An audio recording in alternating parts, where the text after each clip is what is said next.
Mistercorzi here. Now let's compare a normal Sudoku puzzle, here's one, with a killer Sudoku puzzle. And here's one. Now one of the differences is that in a normal Sudoku puzzle you start with some of the numbers filled in. But in a killer Sudoku you don't have that luxury. Now you also see an extra feature in the killer Sudoku, and that's these dotted lines and the small numbers. Now I'll explain these shortly, but let's remind ourselves of the rules of a normal Sudoku puzzle, because these rules also apply to killer Sudoku puzzles. So when this puzzle is completed, each row will contain the numbers 1 to 9, no repeats. You appear only once. And similarly for the 9 columns. Each column will contain 1 up to 9 in some order. And also for the 9 3x3 blocks of cells. Each of these contains 1 up to 9 in some order. Now, as I said, these rules also apply to a killer Sudoku. Now here's a completed killer Sudoku puzzle, and you can check each row has a 1 to 9 in some order, no repeats. Check the columns. Every column has a 1 to 9, no repeats. And also each 3x3 block of cells, 1 to 9, no repeats. But there's an extra rule that's unique to a killer Sudoku. Let's zoom in on part of this puzzle, and we'll focus on 5 of these cells. Now they form what's called a cage, and they're outlined by the dotted line around them. The 21 indicates that the 5 numbers that appear in the final solution in this cage must add up to 21. Here's an example. 1, 2, 3, 9 and 6 do add up to 21. Now, there is obviously a lot of choices, but it does restrict the choices for these cells. Concentrate on the 3 and the 6. If we try to replace these by a 1 and an 8, now the numbers still add up to 21, but 1 is repeated in that cage. Even though it doesn't break the rules of a normal Sudoku, it breaks the rule that you are not allowed to repeat numbers within the same cage. So let's now concentrate on a different cage. Here's one with a total of 6. Now we can't have a 3 and a 3, but we could have a 2 and a 4, or a 1 and a 5. So this has even more restrictions on it. And finally, let's concentrate on this one. And in this case, a 1 and a 2 are the only choices. So we could pencil these in our attempt to solve the puzzle.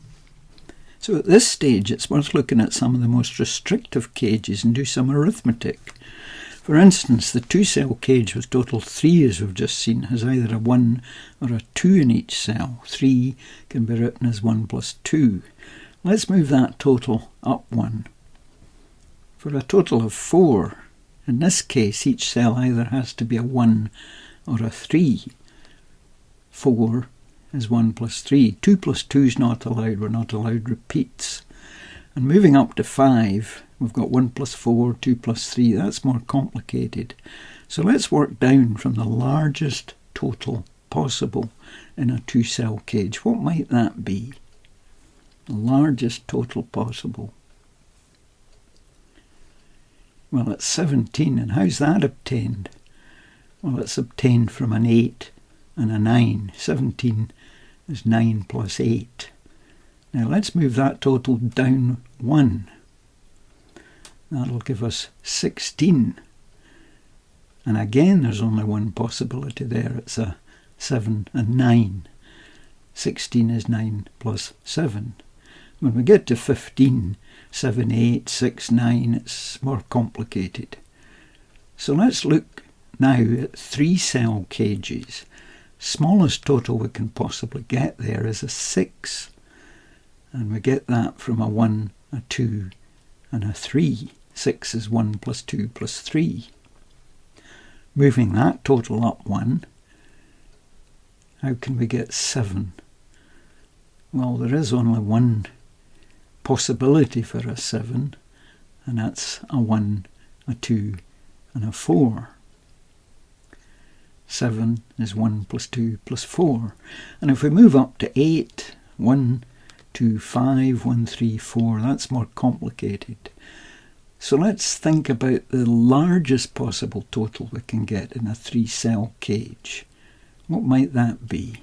Well, 24 can be got by using a 7, an 8 and a 9. 24 is 9 plus 8 plus 7. And moving that total down 1, how can we get 23? Well, we can use a 6, an 8 and a 9. 23 is 9 plus 8 plus 6. And going below 23, the situation becomes more complicated. So that's quite a few highly restrictive totals that you should look for in a killer Sudoku when you're about to solve it. So let's put what we've learnt to the test. Here's a series of mini challenges to solve.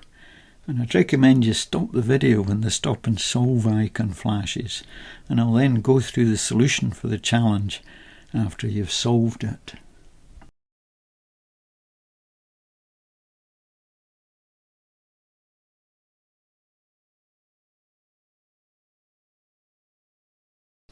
Now, if you look around about the green cell to the right, you'll see a 2 cell cage with a total 4. Now, we've seen this already. The only possibilities there are a 1 and a 3 in some order. This green cell itself's in a 3 cell cage with a total 6. So the only possibilities there are a 1, 2 and a 3. Now the 1 in the green cell's not possible because there's a 1 to the right of it, and the 3 also is not possible. There's a 3 to the right of it. So only the 2 is possible in that green cell. So the answer to that challenge is 2.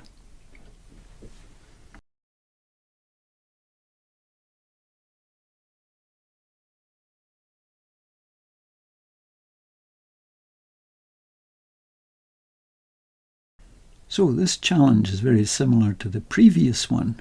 If we look along the row, we see a 2 cell cage with a total 3. 1 and 2 have to be in these cells. And the green cells themselves have to have a 1 and a 3 in them.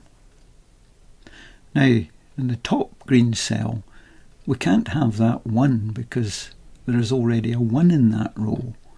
So it can only be 3. And because the sum of the 2 green cells must be 4, the one below the 3 must be a 1. So 3 and 1 is the answer to this second challenge.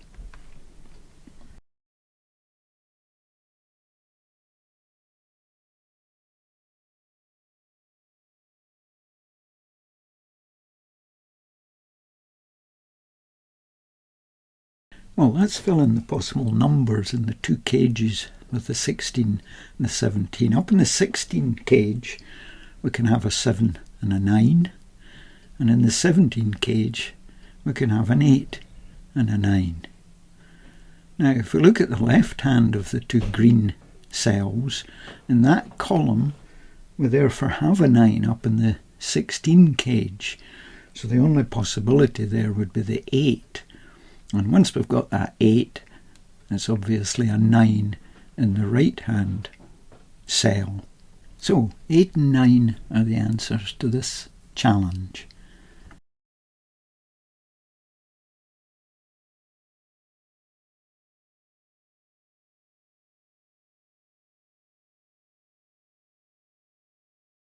So let's fill in the possibilities in the 23 cage, that'll be 6, 8, 9.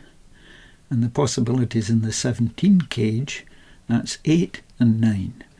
Now looking at the green cell, the 8 and 9 there are not possible since we already have an 8 and a 9 in the 17 cell. So the only possibility there will be a 6. So the answer to this challenge is 6.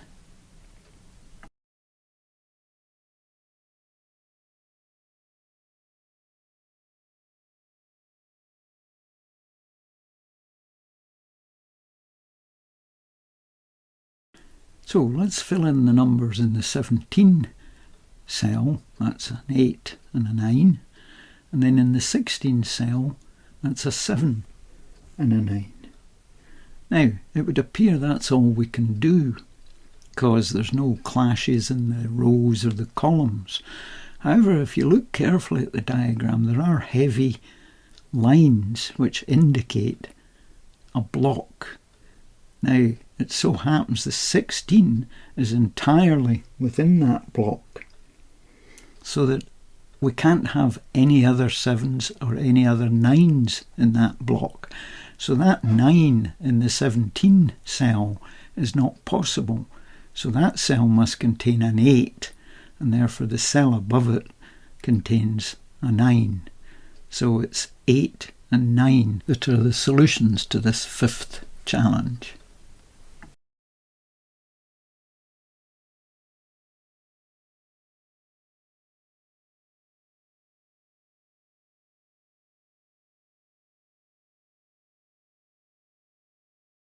So let's put the numbers in the 16 cage, that'll be a 7 and a 9, and also put the numbers in the 17 cage, and that'll be an 8 and a 9.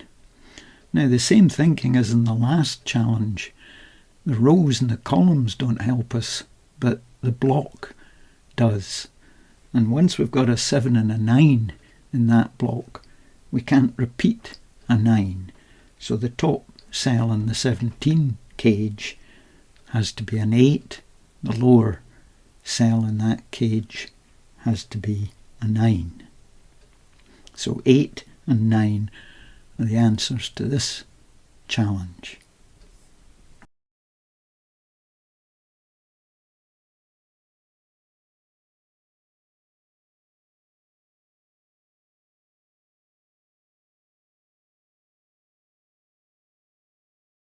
So let's fill in the two 4 cells.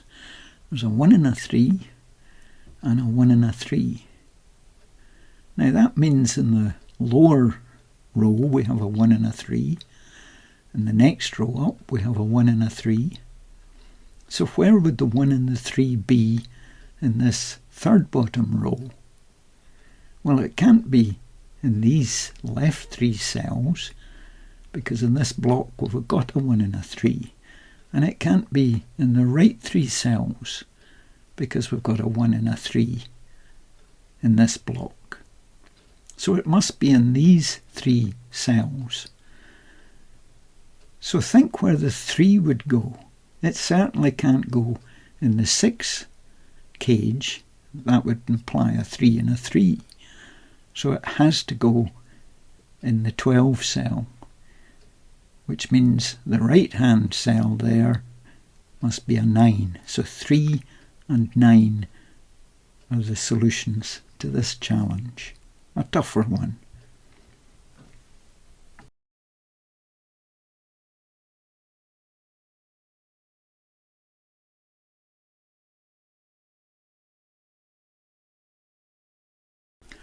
So in this block there's a 24 cage, which must have a 7, 8 and 9 in it.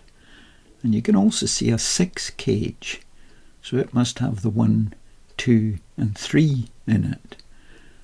Now the numbers that are left to go into that block are a 4, 5 and a 6. And concentrate on the 5, it certainly can't go in the 10 cage, so there's only one place left for it, and that's in the 11 cage. So there must be a 5, and then that would mean the remaining cell in that cage, since it adds up to 11, must be a 6. Now, if we look back up at the block, the only two numbers missing in there were a 4 and a 6, so they must go in the 10 cage.